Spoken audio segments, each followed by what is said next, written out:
enthalpy in organic chemistry. We talked about entropy in organic chemistry. We talked about Gibbs free energy in organic chemistry. And now we're going to talk about equilibria in organic chemistry. So this is sort of a familiar concept to you from previous courses. We're going to use it to great effect.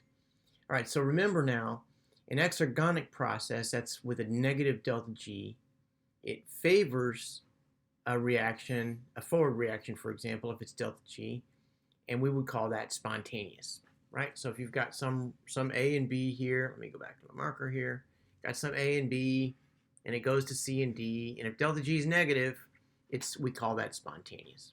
All right, the greater the magnitude of delta G, the greater, this is new concept now, the greater the magnitude, the greater the equilibrium concentration of the products. What? What are you talking about?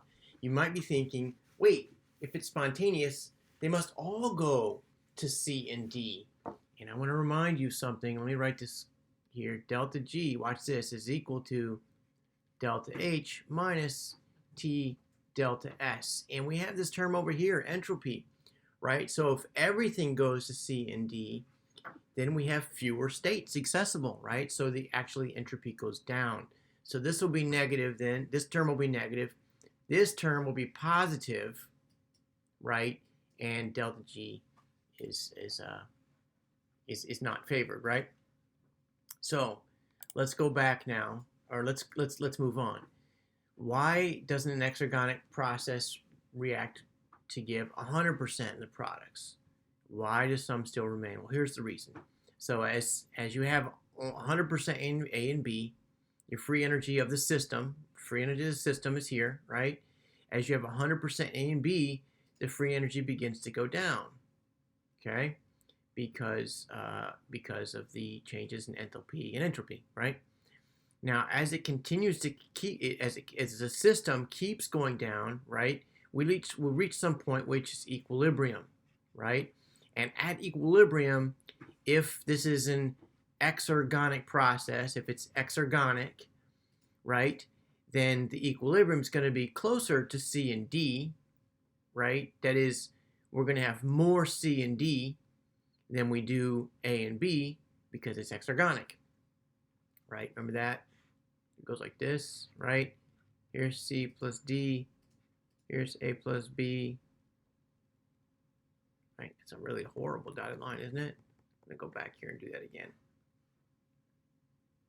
Boom, boom, boom, boom, boom. Okay?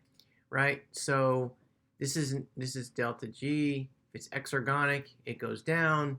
The energy favors C and D. The free energy favors C and D. And so the equilibrium is going to be closer to C and D. However, once we start getting lots and lots of C and D, we're going to find that we have collisions between C and D more often.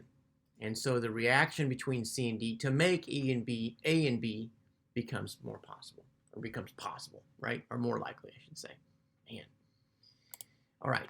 So remember now that equilibrium equilibrium constant is defined as the concentration of the products over the concentration of reactants.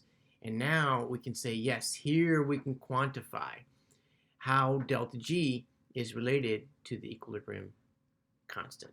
The equilibrium constant, this is the natural log of the equilibrium constant, times R and T, right, temperature, gives delta G.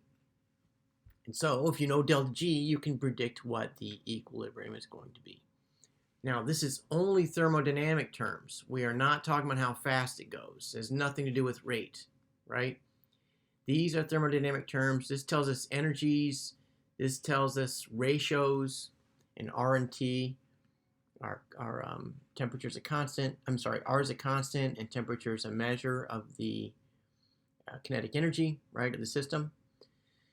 So notice that the increasing or decreasing of the delta G, this is supposed to be delta, of the delta G by 6 kilojoules per mole corresponds to a 10 times change in the equilibrium constant, okay? So if we have a delta G, a standard delta G of a reaction of, say, minus 17 kilojoules per mole, that means we're going to have 1,000 products for every one reactant, right? That's what, remember K is equal to products over reactant, right? So 10 to the 3 means we have 1,000 products for every 1 reactant if we have kilojoules per mole of minus 17. Okay? If we have minus 11, a delta G of minus 11, then we'll have 100 products for every 1 reactant. Right? If we have minus 6, we have 10. This is really interesting, isn't it? 10 products for every 1 reactant. If we have 0, then it's a 1-to-1, and that makes sense, right? If delta G is equal to minus RT natural log of KEQ, right? If we have, if KEQ is 1-to-1, right, then the natural log of 1 is 0, right? There's the natural log. The natural log of 1 is 0, and so delta G is going to be 0, and that would make sense, right? Delta G means the free energy, so if the change in free energy is 0, that is, you've got A and B here, C and D here, and here's delta G, okay? If the free energy is the same, can I draw a straight line there? Let's try it. Let's go here, draw a straight, suppose that's a straight line, okay?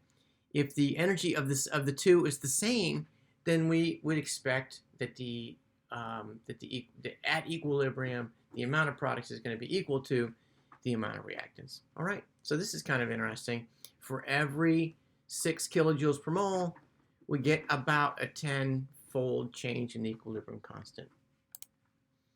Okay, now recall, and I want to emphasize this one more time, that whether a reaction is spontaneous or not doesn't tell us anything about how fast it happens, right? So we're not saying anything about that right now. We're going to get into that, but for now, we're only saying what direction the equilibrium is going to be, right?